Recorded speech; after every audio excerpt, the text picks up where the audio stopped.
የራሱ የሆነ የላይፍ ፕሪንሲፕል የሌለው ሰው በህይወቱ ያሰበበት ቦታ ለመድረስና ስኬታማ ለመሆን በጣም አስቸጋሪ ነው። በዛሬ ቪዲዮ በህይወቴ የምመራባቸውን 5 መርሆች አጋራችኋለሁ። ከኔ ጋር ቆዩ። ሰላም፣ ሄለን ነኝ። ስለ ኦንላይን ቢዝነስ ኢንተረስት ያላችሁ መስራት የምትፈልጉ ሰዎች ለዚህ ቻናል አዲስ የሆናችሁ ሰብስክራይብ፣ ላይክ፣ ኮሜንት እያደረጋችሁ አብራችሁ ሁኑ። መልካም። የመጀመሪያው እግዚአብሔርን ማስቀደም ነው። በህይወቴ እግዚአብሔርን ማስቀደም ነው። አሁን ለደረስኩበት ሁኔታ ውጤት፣ ስኬት፣ ሁሉ ነገር ቢባል 100% ክሬዲት የሚወስደው ይሄ በህይወታችሁ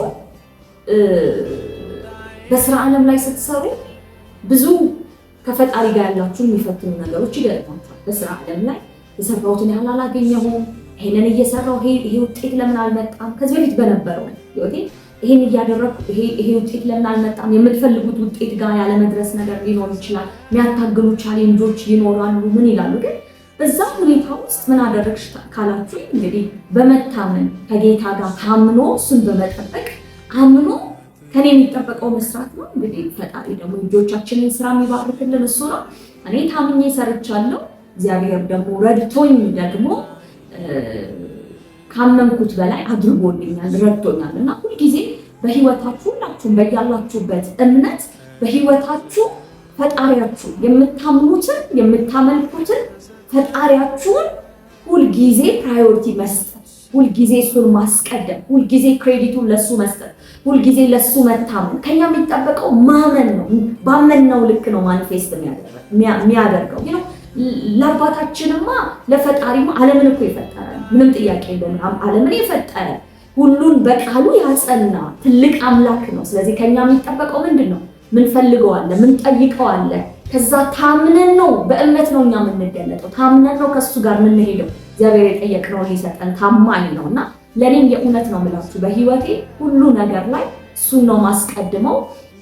ይሄ በመሆኑ የመጀመሪያ እንግዲህ እንደ መርህ ብዬ ማስቀምጥላችሁ ይሄ ነው። ይሄን በማድረጌ ደግሞ አትርፌያለሁ እንጂ አልከሰርኩም። እና ሁለተኛው በህይወቴ ላይ 100% ኃላፊነትን መውሰድ። በህይወታችን ላይ በእያንዳንዱ ለሚገጥሙ ነገሮች 100% ኃላፊነቱን ራሳችን ካልወሰደ ረጅም ርቀት ልንሄድ አንችልም፣ ወይም የትም ልንደርስ አንችልም። ኖት ኦንሊ ለስኬቶቻችን ብቻ። ለምሳሌ ስናደርግ ስናሳካ ሲሆንልን አይ ዲድ ኢት የሚለው ስሜት ተሰምቶን አድርጌዋለሁ አሳክቼዋለሁ የሚለው ነገር ተሰምቶን ልክ ደግሞ ውድቀቱ ላይ ሲሆን የሆኑ ሰዎችን ለመጠቆም የሆኑ ሰዎች ላይ እጃችንን ለመቀሰር ወይ ኃላፊነቱን ከኛ አንስተን እንዲሆነ እኮ እንዲህ ስለሆነ ነው ማለት መቻል የለብንም። ብዙ ጊዜ ተማሪ ያለን ካስታወሳችሁ ግቢ ተማሪ ሆነ ልክ ኤ ስናመጣ ቢ ስናመጣ ኤ እኮ አመጣው ቢ አመጣው እንላለን። ኃላፊነቱን 100% እንወስዳለን። ከዛ ግን ዲ ስናመጣ ኤፍ ሲሆንስ በጣም ባዘነ ስሜት ኤፍ እኮ ነው የሰጠኝ አስተማሪ፣ ኤፍ ሰጠኝ፣ ኤ አመጣው። አያችሁ ልዩነቱ? በህይወታችን ላይ ትልቁ ነገር ስኬቶቻችንንም ውድቀቶቻችንን ኦፍ ኮርስ በውድቀቶቻችን እየተማርን የትላንትና ውድቀቶቻችን ላይ መልሰን ላለመገኘት እንደ ብልጥ ሰዎች ደግሞ ከሰዎች እየተማርን በራሳችን ስህተት እየደጋገምን ሳይሆን ከሰዎች ስህተት እየተማሩ ሞኝ ነው አይደል? ከሰው ስህተት ይማራል የሚባለው እንደ ብልጥ ከሌሎች እያየን ነገር ግን እንደዛም ሆኖ ግን በህይወታችን ሞክረን ፌል ያደረግንባቸው ሞክረን ያልተሳኩልን የወደቅንባቸው የተሳሳትንባቸው ብዙ መንገዶች አሉ። 100% ያንን ኃላፊነት ራሳችን መውሰድ አለብን። ይሄን ማድረግ ስንችል በህይወታችን ውጤታማና ስኬታማ መሆን እንችላለን። እንዳልኳችሁ ስኬቶቻችን ላይ ብቻ ሳይሆን ውድቀቶቻችንን ኃላፊነት መውሰድ። ብዙ ጊዜ ብሌም የምናደርገው ምንድን ነው? ለምሳሌ አንዳንድ ብዙ ጊዜ የሚያጋጥሙኝ በዙሪያ ባሉ ሰዎች ማያቸው ነገሮች አሉ። ለምሳሌ እኔ እኮ ብሌም ማድረግ ገና ሲጀምር እኔ እኮ ኢትዮጵያ ውስጥ ባልወለድ እኔ እኮ ከደሃ ቤተሰብ ስለተወለድኩኝ እንጂ ይሄ ነገር ኖሮ ይሄ ብር ኖሮኝ ቢሆን ኖሮ ቤተሰቦች ይሄን ያህል ብር ሰጥተውኝ ቢሆን ኖሮ ከደሃ ቤተሰብ ባልወለድ ከዛ ደግሞ የግል ትምህርት ቤት ምናምን ብማር ኖሮ ቋንቋ ብችል ኖሮ አያችሁ እንትኖችን ለመሸሽ ሰዎች ላይ እጃችንን ለመጠቆም ብዙ ርቀት የምንሄድ ሰዎች አሉ። ኢትዮጵያ ውስጥ ባልወለድ ነው አንዳንዴ እንደውም ሲገፋ እኮ ኢትዮጵያ ውስጥ እንደዚህ ሆኜ ከምወለድ የሆነ ሀገር ላይ እንደ ወፍ በሆንኩኝ ዛፍ በሆንኩኝ ብለን አናውቅም? ገና እንዲህ ማቹርድ ባልሆነን ጊዜ ወይ እንደዚህ የሚሉ ሰዎች አላጋጠሟችሁ? ኖዋን በእኛ ህይወት ውስጥ ማንም ብሌም መደረግ የለበት። ለእያንዳንዱ ህይወታችን ኃላፊነት 100% እኛ መውሰድ አለብን። ብሌም ማድረጉን ትተን እጃችንን መጠቆሙን ሰዎች ላይ ትተን አገር ላይ መንግስት እኮ እንደዚህ ስለሆነ አንኮ መንግስታችን እኮ እንደዚህ ለወጣቶች እንዲህ ስላላደረገ መንግስታችን እኮ እንዲህ ስለሆነ ነው። ኃላፊነትን እኛ እንውሰድ። ኃላፊነቶችን ወስደን ባሉን ነገሮች አስማች አስፖስብል የምትፈልጓቸውን ነገሮች አስቀምጣችሁ ለእያንዳንዱ ኃላፊነት ወስዳችሁ ዋሪፍ ገጠር ብንወለድ፣ ዋሪፍ የክፍለ ሀገር ልጆች ብትሆኑ፣ ዋሪፍ ከድሃ ቤተሰብ ብንወለድ ትልቁ እንደውም እኮ ከዚህ በፊት ይሄን አባባል በደንብ ብዙ ሰዎች ሲሉት ሰምታችሁ ታውቃላችሁ። ድሃ ሆኖ መወለድ ሳይሆን ድሃ ሆኖ መሞት ነው። ያኔ ነው ያንተ ጥፋት። ይሄን አቲቲዩድ ነው ቢውልድ ማድረግ ያለብን። ይሄንን ኃላፊነት መውሰድ ማለት በዚህ ልክ ነው። እንዲህ አይነት አቲቲዩድ እንዲህ አይነት አስተሳሰብ ላይ ስንደርስ ብዙ ነገሮችን መቀየር እንችላለን። ብሌም ማድረግ ትተን ዙሪያችን ያሉ ሰዎች ይሄን ስላላደረገልኝ አባቴ፣ እናቴ፣ ቤተሰቦቼ፣ ጓደኞቼ፣ ትምህርት ቤት፣ አገር፣ መንግስት ከሚለው ከእንደዚህ ከሚጎትት ሀሳብ ወጥተን 100% ኃላፊነቱን ራሳችን ወስደን ወደፊት መሄድ ከቻለን እኔ ውጤት ማምጣት እንችላለን። ለኔ ይሰራልኝ። ሁለተኛ መርክ ይሄ። ሶስተኛው የምንለው ደግሞ ኮንቲኒየስ ለርኒንግ ወይም ደግሞ ሁሌ በህይወታችሁ አዳዲስ ነገሮች መማር ነው። በህይወታችን ተምረን ጨረስን ወይም ደግሞ አድገን የምንጨርሰው ነገር አይደለም። ሁልጊዜ በህይወታችን አዳዲስ ነገሮችን እየተማረ የትኛውም ሌቭል ላይ ያለ ሰው የትኛውም የእድሜ ደረጃ፣ የእውቀት ደረጃ፣ የሀብት ደረጃ የትኛውም ላይ ያለ ሰው ሁልጊዜ በየቀኑ በየሰዓቱ አዳዲስ ተወደደም ተጠላም እየተማረ የሚሄዳቸው ነገሮች አሉ። ሰው በህይወታችን ሁሌ ለአዳዲስ ነገሮችን ለመማር ራሳችንን ዝግጁ ማድረግ ኢቭን ኢፍ ከሰዎች ኢጎአችንን ትተን ይሄ የሚጎትተን ኢጎ ነገሮቻችንን ትተን ከሁሉም ሰዎች ለመማር በቀናነት ከሚጠቅመን ፖዚቲቭ ከምንላቸው እድገቶች ከነሱ ለመማር ሬዲ መሆን አለበት። ኢቭን ኢፍ ከኛ በታች ከሆኑ ለምሳሌ እዚህ ቢዝነስ ላይ ኔትወርክ ማርኬቲንግን እየሰራችሁ ከቲማችሁ ውስጥ የሚመጡ አዳዲስ አሉ። ምናልባት እኛ እኮ ሲኒየሮች ሆነ ነገር ግን ከኛ ኋላ ዛሬ መጣው ከኛ የተሻለ ስኪል የምታዩባቸው ሰዎች አሉ። ብዙ የሚኮረጅ ነገር ያላቸው ሰዎች አሉ። ዙሪያችን ካሉ ሰዎች በአካባቢያችን ካሉ ሰዎች የምንኮርጃቸው ምናልባት አቅም ከኛ የተሻለ ሊሆኑ ይችላሉ። አይሚን ከኛ በታች ሊሆኑ ይችላሉ። በትምህርት ደረጃ ከኛ ሊሆኑ ይችላሉ። ነገር ግን ሁሉንም ነገር ኮፒ ሮል ሞዴሎቻችሁ የሆነ ስኬትን አድርገው ካሳዩአችሁ ሰዎች አርት ኦፍ ኮፒ እነሱ ጋር ነው የሚሰራው። ሙሉ ለሙሉ ከነሱ እንኮርጃለን። ከሁሉም ሰው መማር ስላችሁ ግን በትምህርትም በእውቀትም ኦር ደግሞ በገንዘብም ከኛ ያነሱ አንዳንዴ ኢጎ እንዳይዘን ነው እንደዚህ ዘርዝሬ ማወራችሁ። ከኛ ያነሰ ሆኖ የተሻለ ስኪል ከኛ በተሻለ ስኪል ግን የሆነ ነገርን ሲሰሩ ሲያደርጉ አዲስ ነገርን ሲያመጡ የምናይባቸው ሁኔታዎች አሉና ሁልጊዜ በህይወታችሁ ለአዳዲስ ነገሮች ኦፕን ሆናችሁ ለመማር ዝግጁ መሆን አንዱ ውጤታማ እንድትሆኑ ከሚያደርጓችሁ ነገሮች ናቸው ብዬ አስባለሁ። እንደምታዩት እዚህ ዓለም ላይ ሁልጊዜ በለውጥ ውስጥ ነው ያለው። ሊያውም በፈጣን ለውጥ ውስጥ ነው እየሄድን ያለው።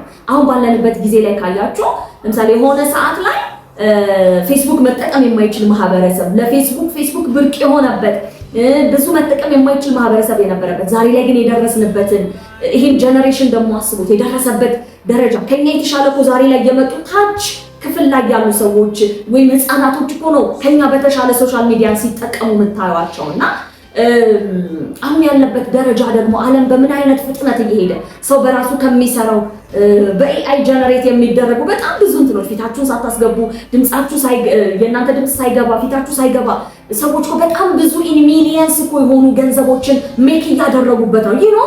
አሁን የደረሰበት ይሄ ዓለም በፍጥነት እየሄደበት ያለበት ስፒድ አለና ሁልጊዜ አዲስ ነገር ለመማር ራሳችንን ከዚህ ነገር ጋር ኦፕን አድርገን ኮፕ አድርገን መሄድ ካልቻለ የእውነት ውጤታማ መሆን አንችልም። ኢጓችንን ትተን በደንብ አድርገን ኦፕን ሆነን እንዲህ አይነት ነገሮችን ለመማር አዳዲስ ነገሮችን ለማወቅ በደንብ ዝግጁ ስንሆን ወይም ደግሞ እንዲህ አይነት ነገሮችን የምንቀበል ከሆነ በደንብ አድርገን የምንፈልግባቸው ቦታዎች ልንደርስ እንችላለን። ኦንላይን ቢዝነስ ከዚህ በፊት ሲባል ምናልባት ይሄን ብዬችን እንትን ልጨርስላችሁ። ኦንላይን ቢዝነስ ሲባል ብዙ ያለን አመለካከት እኔንም ጨምሮ የነበረው ብዙ ሞክረን ፌል ስላደረገ ኦር ደግሞ ሁሉም ስካም ስለሚመስል ለመድፈር ራሱ እንፈራለን። ወይ ስክሪን ላይ ወጥተን እንደዚህ ለመስራት እንፈራለን፣ ወይም ደግሞ ይሉንታ የሚባሉ ነገሮች ይዙናል፣ ወይም ደግሞ ገና ሁሉ ነገር ከባድ ይመስለናል፣ ለመሞከር እንፈራለን። በእንደነዚህ አይነት ነገሮች ውስጥ መታጠር የለብንም። ምናልባት ይሄን ኦፖርቹኒቲ ፖፖ የሚባለውን ፕላትፎርም አዲስ ነገር ለመቀበል ሬዲ ባልሆን፣ ለመሞከር ሬዲ ባልሆን፣ ምናልባት የሚያውቁኝ ሰዎች ወደ ኋላ እኮ 9 ዓመት የኔትወርክ ማርኬቲንግ ልምድ አለኝ ስላችሁ ወደ ኋላ ተሄዶ ከዚህ በፊት የሰራኋቸው ብዙ አይነት የሞከርኳቸው ኔትወርኪንግ ካምፓኒዎች ወይም ቢዝነሶች አሉ። ምናልባት እዛኛው የህይወት ፓርቲ ላይ ብታገኙ በመሞከር ውስጥ በመውደቅ ውስጥ ብዙ ፌል አድርጌያለሁ፣ ደጋግሜ ወድቄያለሁ። ነገር ግን ዛሬ ላይ ይሄንን ኦፖርቹኒቲ መልሼ ሳገኝ የትናንት ውድቀቴ የትናንት ያለመሳካት ፍርሃት ሆኖብኝ አዲስ ነገር ለማወቅ ራሴን ብሎክ አላረኩም። ምናልባት እንደዛ አድርጌ ቢሆን ዛሬ ደግሞ እዚህ ጋር ላታገኙኝ ትችላላችሁና በህይወታችሁ የሚመጡ አዳዲስ ነገሮች አዳዲስ ኦፖርቹኒቲዎችን ለመማር ሬዲ ሆነን ከሰራችሁ በህይወታችሁ ውጤታማ ማትሆኑባቸው ምንም ምክንያቶች የሉም። ለኔ እንደ ህይወት መርህ ወይም ፕሪንሲፕል ብዬ ከማስቀምጥላችሁ ሶስተኛው ይሄ ነው። አራተኛው ደግሞ ጊዜ ነው። ታይም ኢዝ አን አሴት። ጊዜ ሀብት ነው። እዚች ምድር ላይ ለሁላችንም እኩል የተሰጠን ነገር ቢኖር እያንዳንዱ ሰው እኩል ጊዜ ነው ወይም 24 ሰዓት ነው ሁላችንም ያለው።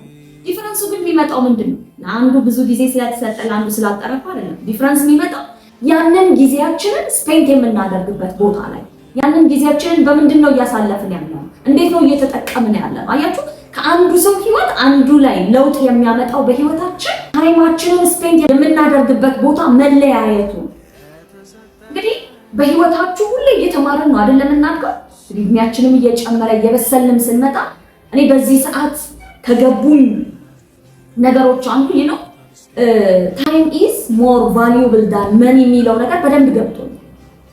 በህይወታችሁን እድሜያችሁ እየጨመረ እየበሰላችሁ ስትመጡ ይሄ ነገር በደንብ አንደርስታንድ እያረጋችሁ ትመጣላችሁ።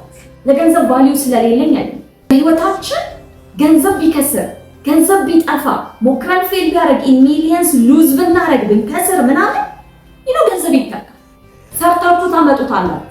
ተምራችሁበት የተሻለ ሜክ ማድረግ እንችላለን። ገንዘብ ቢጠፋ ገንዘብ በደንብ ይተካል። በህይወታችን ግን እያንዳንዷን የምናቃጥላት የምትቃጠለው ታይም ግን ዞረን ለመመለስ ማንችለው ነው፣ ለማስተካከል የማንችለው። ይሄ ለማንም አይቻልም። እያንዳንዷ ሰከንድ ስትደመር ደቂቃ፣ ከዛ ደቂቃዋ ወደ ሰዓት፣ ሰዓቱ ደግሞ ወደ ቀን አይደል? ቀኑ ደግሞ ወደ ሳምንት፣ የቀን ድምምር ሳምንት፣ የሳምንት መደጋገም ወራት፣ የወራት መደጋገም አመት እያለ በህይወታችን እያንዳንዳችሁ ሁላችሁም ሰዓታችሁን ቼክ አድርጉ። አንድ ሰከንድ ስናቀጥል አንድ ሰከንድ ናት እኮ ምንላት አይደለችም። ሪፒቲሽኑን እዩት። በህይወታችን የምናቃጥላት የምናጠፋት በማይረባ ነገር በማይሆን ነገር፣ በተለይ አብዛኛው ሰው አሁን ላይ ሶሻል ሚዲያ በጣም ጥሩ ነገር እንዳለው ሆኖ ካያችሁ ትምህርት አዘል ነክ ነገር ለመስማት ራሱን ለማሳደግ ጥሩ ነገር ላይ ታይም ኢንቨስት የሚያደርገው ሰው ይበልጣል። ኦር ይሄ መነቋቆሩ መሰዳደቡ ያልሆነ ነገር ላይ የሚያጠፋ ኢቭን ያለ ምክንያት ስክሮል እያደረግን የምናጠፋባቸውን ታይሞች አስቡ። እያንዳንዷ በህይወታችሁ ሉዝ የምታደርጓት ታይም ያ ቢደመር ከህይወታችሁ የሆነ አመት ስንት አመት ኖረናል ሲባል የእድሜ ቁጥራችንን የተወለድንበትን የእድሜ ቁጥር አይደለም መናገር። ከዛ ውስጥ ኢፌክቲቭሊ የትኛውን ተጠቅመናል እንዲያርገን ብናይ አብዛኞቻችን ወደ ኋላችን እኔንም ጨምሮ ኋላችንን ብናይ ብዙ የሚያስደነግጡን ነገሮች አሉ። ነገር ግን ዛሬም አረፈደ። በባነንበት ሰዓት ይህንን ማስተካከል እንችላለን። የታይምን ቫልዩ በደንብ አንደርስታንድ ካደረገ በደንብ አድርገን ምን ማለት እንችላለን? ታይሞቻችንን አስማች አስ ፖሲብል ከ24 ሰዓት ውስጥ ኢፌክቲቭ ለእያንዳንዱ ነገር ፓንክቹዋል ሆነ በአግባቡ ታይማችንን የምንጠቀምበት፣ በአግባቡ ምንሰራበት፣ በአግባቡ እያንዳንዷን ታይም ኢንቨስት የምናደርግበት ቦታ ላይ ይሄንን አሬንጅ ካደረገን ይሄንን በደንብ አዌር ከሆነ የሆነ ቀን የእያንዳንዷ ጥቃቅን ነገር ደጋግሞ ማድረግ እኮ ነው ነገ ውጤት የምታመጣው። አፍተር ኦል ቅድም እንዳልኳችሁ የደቂቃዎች መደማመር ሰዓትን ያመጣል። የሰዓት መደማመር ቀናትን፣ የቀናት መደማመር ሳምንትን ብሎ ወራትን ብሎ አመታትን ያ ነው ውጤት የሚያመጣልን። ልክ እንደዚሁ እቺ ትንሿ ስራ በየደቂቃ ስትደጋገም በየቀኑ ሲደጋገም 24 ሰዓት ውስጥ የምትወስዱት ለስራችሁ የምትሰጡት አለ ሶ በዛ በሚደጋግ ታይማችሁን ኢፌክቲቭሊ በመጠቀም ያንን በመደጋገም ውስጥ ምን ይላል ሳምንቱ መጨረሻ ላይ የሆነ ውጤት አለ፣ ወሩ መጨረሻ ላይ የሆነ ውጤት አለ፣ አመቱ መጨረሻ ላይ ግን እዚህ ነው ብላችሁ ልትሉት የማትችሉት የሆነ ብሌሲንግ መጥቶ እናንተ ላይ ሲደፋ የስራችሁ ውጤት ፍሬ ሲያፈራ የምታገኙበት ጊዜ ይሆናልና ሰዓታችሁን እንደ ገንዘባችሁ ብዙ ሰው ገንዘቡን ሊባክንበት እንደማይፈልግ አውቃለሁ፣ እኔንም ጨምሮ ሁላችንም ገንዘብ ላይ በጣም አክቲቭ ነን። ያለ አግባብ ገንዘብ ማጥፋት ምናምን እያንዳንዷ ይሰማናል፣ ያመናል። ልክ ያንን ስሜት ታይማችሁ ላይ አምጡት እላለሁና ያንን ማድረግ ከተቻለ በደንብ የምትፈልጉትን ውጤት ማምጣት ትችላላችሁ። እንግዲህ አራተኛው የኔ የህይወት መርህ የምለው ይሄንን ነው። አምስተኛው የመጨረሻው ደግሞ ምንድነው? ፌል ፋስት ለርን ፋስት የምንለው ነው። ብዙ ጊዜ ሰክሰስፉል የሆኑ ሰዎችን በህይወታችሁ በጣም ዓለም ላይ ስኬታማ ናቸው፣ በተለያየ ነገር ስኬታማ ናቸው የምትሏቸውን ሰዎች ታሪክ ወደኋላ ሂዱና አጥኑ። አብዛኛው ጊዜ እንደነዚህ አይነት ሰዎችን ካያቻቸው ሪስክ ለመውሰድ አይዘገዩም፣ ሪስክ ለመውሰድ አይፈሩም፣ ከዛ ደግሞ ለመውደቅ አይፈሩም፣ ወድቀው ደግሞ ቶሎ ለመነሳት አይፈሩም። አሁንም አዲስ ነገር ለመጀመር ሲፈሩ አታዩዋቸውም። እና ግን አብዛኛው ጊዜ እንደዚህ ካያችሁ ሰክሰስፉል የሆኑ ሰዎች ታሪክ ላይ በብዛት እንደዚህ አይነት ነገር ተደጋጋሚ ታያላችሁ። በእድሜያቸው የመጨረሻ ደረጃ ላይ ደርሰው ስኬታማ ሲሆኑ ታያላችሁ። ባለማቋረጥ፣ ባለ ተስፋ ባለመቁረጥ፣ አዲስ ነገር ለመጀመር ባለመፍራት፣ ሪስክ ለመውሰድ ባለመፍራት። አንዳንዶቹ ደግሞ በህይወት እያሉ ህልማቸውን ሳያሳኩ እነሱ ከሞቱ በኋላ ግን ዛሬ ድረስ ደግሞ ህልማቸው ስማቸውን ከመቃብር በላይ ስራቸው ከመቃብር በላይ ስማቸውን እያስጠራም ደግሞ ታያላችሁና that's why ይሄንን ከገባኝ ጊዜ ጀምሮ ነው በህይወቴ ይሄን ፕሪንሲፕል እንደ ፕሪንሲፕል አድርጌ ህይወቴ ላይ እንደመርህ መውሰድ አለብኝ ምለውና አብዛኛው ጊዜ እኔንም የሚያቆኝ ምናልባት የቅርብ ጓደኞቼን ከጠየቃችሁ ወይም ከነሱ ብትሰሙ ብዙ ጊዜ ብዙ ነገሮችን ለመጀመር ምናልባት አቅሜ ምናልባት ካለኝ ካፒታል የገንዘብ ካፒታል በላይ የሆኑትን ነው ለመድፈር ለመሞከር ያልቻልኩት ወይም ያገደኝ እንጂ ኦልሞስት ግን ምንም አይነት ነገር አዲስ ነገር ይሁን በንጹህ በጤነኛ በመልካም መልኩ የሚገኝበት ወይ ኢንከም ጀነሬት የሚደረጉበት ቆንጆ የሆነ ቢዝነሶችን ሳገኝ ወይም ስራዎች ሲመጡ ወይም ኦፖርቹኒቲዎች ወደ ህይወቴ ሲመጡ ለመሞከር አልፈራም፣ ላለመሞከር ወደኋላ አልልም። ሪስክ ለመውሰድ በጣም ደፋር ነኝ፣ ፈጣን ነኝ። ከዛ ደግሞ የሚያስከፍለውን ዋጋ ደግሞ በደንብ ለመክፈል በደንብ ኢንጌጅ ይግባኝ ብቻ እስኪገባኝ ድረስ ነው ትንሽ የምታገለው። እንዲገባኝ ፈልጋለሁ፣ ያ ቢዝነስ እንዲታየኝ ፈልጋለሁ፣ እንድወደው ፈልጋለሁ። ይሄ ነው ሁሉም ሰው ልብ ውስጥ ባለበት ስለሆነ በመክሊቱ ስለሆነ ስኬታማ መሆን የሚችለው ወይም በሚያስደስተው መስራት በሚፈልገው ነገር ላይ ጊዜውን ታይሙን ኢንቨስት የሚያደርግ ሞር ቢያደርግ ሞር ሰክሰስፉል ስለሚሆን ያንን እርግጠኛ መሆን ፈልጋለሁ የመጀመሪያ ታይሞቹ ላይ ቢዝነሱን በማይበት በማጠናበት ጊዜ። ከዛ በኋላ ግን ዋንስ ያንን ከወደድኩት ሪስክ ለመውሰድ አልፈራም፣ ለመውደቅ አልፈራም።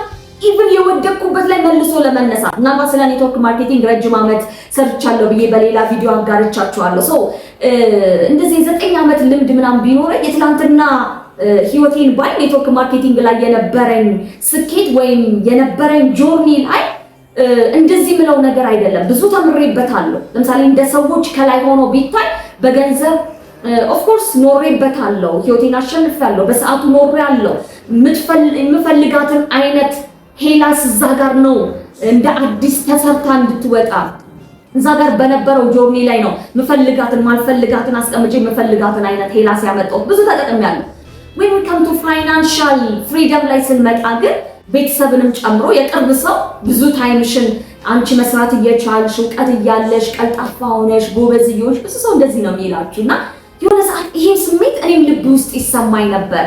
ትላንትና በነበረኝ የኔትወርክ ማርኬቲንግ ጆርኒ ላይ የምፈልገውን ያህል ውጤት አላመጣሁም ወይም ደግሞ የምፈልገውን ያህል ፋይናንሻል ፍሪደምን አላገኘሁም። ነገር ግን ትላንትናዬን አይቼ ዛሬ ብፈራ ኖሮ ዛሬ እንደ አዲስ ደግሞ ኔትወርክ ማርኬቲንግ ተነስቶ ለመስራት አቅም ባይኖረኝ ወይም ያንትኑ ባይኖረኝ ኖሮና የመሰልቸቱ የመፍራቱ ሪስክ ለመውሰድ ያለመሞከሩ የመውደቅ ፍርሃቱን እሱን ባስተናግድ ኖሮ ደግሞ ዛሬ ያለሁበት ደረጃ ላይ አልደርስምና በህይወታችሁ እነዚህ ነገሮቻችሁ ላይ ባትፈሩ ብትደፍሩ እመኑኝ እንደ ላይፍ ፕሪንሲፕል ይሄን ነገር ከወሰዳችሁት እመኑኝ 100% ህይወታችሁ ማሸነፍ የምትፈልጉትን የህይወት ክፍላችሁን አሸንፋችሁ መድረስ የምትፈልጉበት ቦታ ደርሳችሁ የሆነ ታይም ላይ ራሳችሁን ታገኙታላችሁ። ስለዚህ ለኔ እንደ ህይወት ፕሪንሲፕል ሰሩልኝ የምላቸውን 5 ነገሮች አጋርቻችኋለሁ። ሆፕፉሊ ትጠቀሙበታላችሁ፣ ይጠቅማችኋል ብዬ በደንብ አምናለሁ። እናንተም እንግዲህ የራሳችሁን የህይወት መርሆች ኮመንት ላይ እያንዳንዳችሁ አስቀምጡልኝ። እንደዚሁም ደግሞ ይሄ ቪዲዮ ያስፈልጋል ለምትሏቸው ሰዎች ሼር እያደረጋችሁ፣ ለዚህ ቻናል አዲስ የሆናችሁ ሰዎች ደግሞ ሰብስክራይብ፣ ላይክ፣ ኮመንት፣ ሼር እያደረጋችሁ ቤተሰብነታችሁን አሳዩን። መልካም